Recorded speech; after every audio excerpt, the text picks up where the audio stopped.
Nos camarades, essayez d'être le plus court possible, parce que nous avons encore une bonne demi-heure de débat entre nous. Se sentant humiliés, qui sont bafoués, dont le travail n'est pas reconnu et qui ont la peur au ventre d'aller travailler dans ces maisons de retraite. Où il y a une souffrance au travail telle qu'il y a des accidents du travail qui sont les plus nombreux dans ce secteur.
Deux questions à poser, c'est qu'est-ce qui se passe dans la vie justement des personnes qui peuvent prendre un rendez-vous, par exemple, dans une clinique ou un hôpital.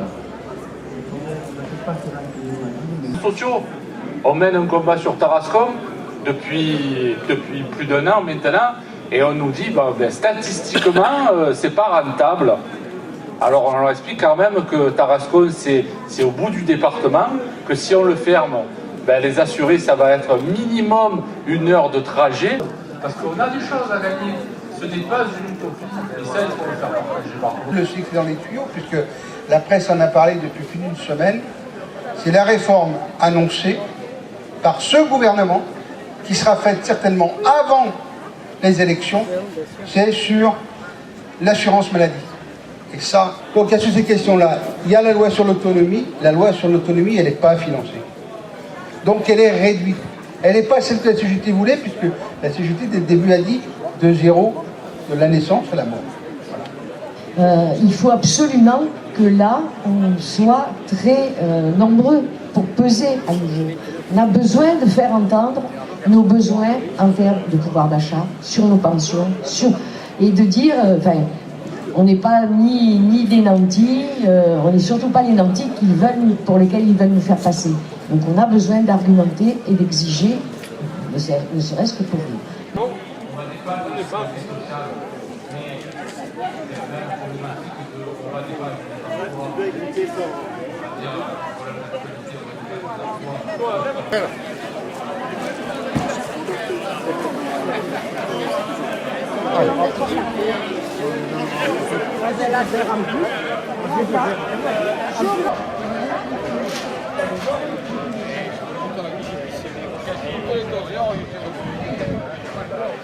pas que ça, c'est plié pour donner c'est un problème.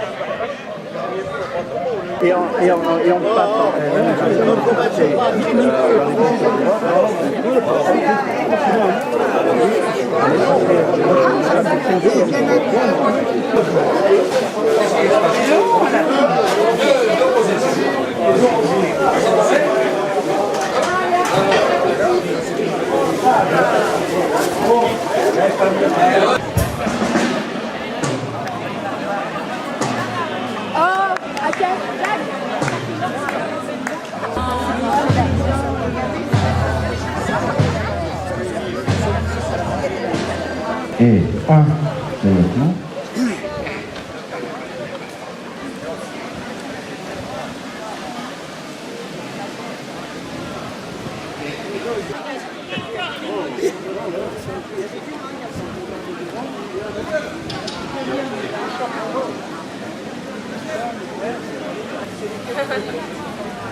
C'est tout à 1 euro.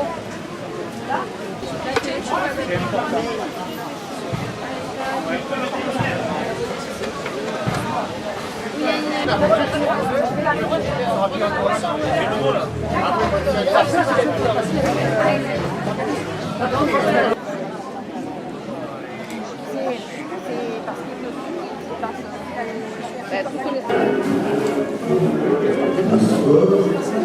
Vous l'avez déjà. Il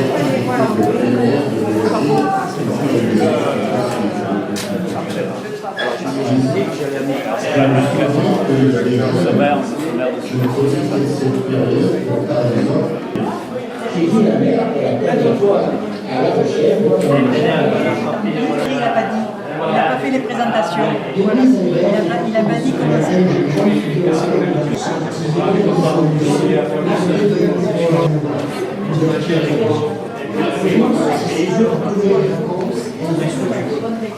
Le secours populaire s'appelle le secours rouge international.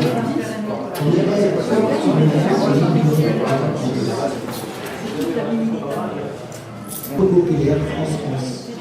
C'est en 36 nous sommes partis de la vacances avec la connaissance avec elle, c'est le cheval.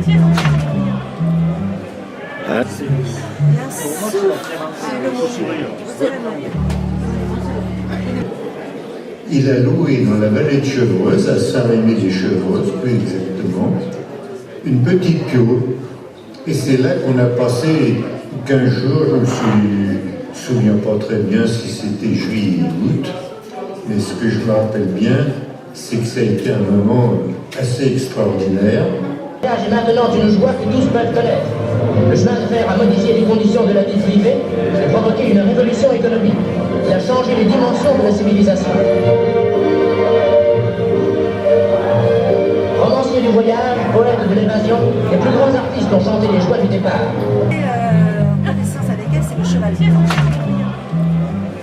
Voilà, deux sourires d'un coup. C'est pour la CGT. Je ne sais plus, 20 000, 30 000 places de prison en 5 minutes, là, il doit les construire. Moi, je crois que c'est vraiment pas ça la solution. La solution, c'est en effet les enfants, les jeunes, les moyens qu'on y met, la collectivité, et qu'on y met tous ensemble, y compris avec le secours populaire.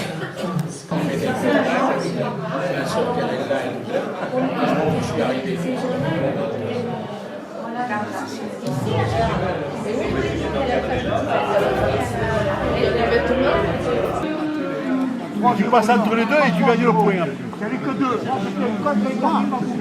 Oui. Voilà, déjà, Gabi, voilà.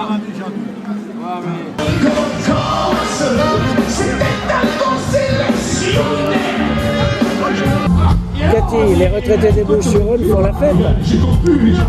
Oui, ils font la fête, mais effectivement, ils ne sont pas venus faire que la fête.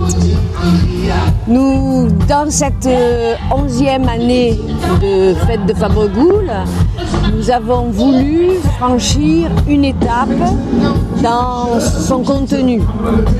Et c'est aussi en lien avec les acquis du Front populaire et particulièrement les congés payés que nous avons voulu travailler sur 3 axes, sur la paix, sur les solidarités et sur les luttes et le syndicalisme retraité, son utilité et pourquoi il faut continuer de se battre. Donc nous avons hier déjà eu un débat avec le mouvement populaire, le mouvement de la paix, et au cours duquel nous avons échangé et nous avons terminé sur un engagement, une décision d'engagement avec le mouvement de la paix et l'USR 13 CGT, d'interpeller nos camarades syndicalistes des bassins du pourtour de Méditerranée pour travailler à une véritable culture de paix. Oui, d'autres rencontres. une rencontre avec le Secours populaire pour poser la question de la solidarité et une solidarité en acte, c'est-à-dire qui est très concrète. Et donc là aussi, nous avons voulu franchir une étape, c'est-à-dire que chaque année, le Secours populaire participait à notre fête, mais nous n'avions pas d'engagement réciproque. Donc là, cette année, on a souhaité travailler avec un engagement de notre part et un engagement pour s'adresser d'abord à l'ensemble de ces personnes âgées, donc à des retraités qui sont contraints de venir au Secours populaire pour survivre, et donc en même temps de travailler la question de la solidarité, mais aussi de faire découvrir qu'en se rassemblant, qu'en étant organisé, on peut aussi peser sur les causes de ce que l'on vit. Donc dans la démarche également avec le Secours populaire, nous faisons aussi le choix de nous adresser aux jeunes, aux enfants, parce que nous pensons également qu'on a besoin de travailler la question de la transmission, de la mémoire, et en même temps de voir comment ces enfants qui sont la cible de toutes ces politiques d'austérité quand même, ont de moins en moins l'essentiel pour se construire. Or, les enfants, les adolescents sont les hommes de demain. Et les militants dans les stands, alors, qu'est-ce qu'ils font? Les militants dans les stands, ils avaient des choses à faire, effectivement. Ça, c'est le troisième axe. C'est comment on fait vivre notre activité syndicale et comment on fait, au moment de la fête, un peu un point sur où on en est dans notre activité, dans le rapport des forces. Ça veut dire qu'on a travaillé, on avait un stand de l'USR où normalement on avait un camarade par pôle, c'est-à-dire un camarade aux forces organisées, un camarade sur toute la communication, un camarade sur Vie Nouvelle et donc la bataille des idées. Donc voilà, on a essayé d'avoir une animation à partir de notre activité. Mais bon, aujourd'hui quand même, encore un point fort, 2 adhésions. 2 adhésions. Donc je trouve qu'il y en avait eu 17 depuis mars 2016 jusqu'à juin. Et là, 2 de plus. Et on a parlé effectivement du 29 septembre, alors à travers y compris, c'est la perspective d'action qui arrive, de cette action sur les questions du pouvoir d'achat. Malheureusement, on nous annonce un gel, mais bon, on avait donc unitairement, on a cette journée d'action nationale. On a travaillé ce matin également avec un angle et de pouvoir d'achat et surtout un angle de la santé, le lien avec les établissements, les EHPAD. Oui, c'est une belle fête, même si on pouvait espérer être encore plus nombreux. Mais c'est une belle fête.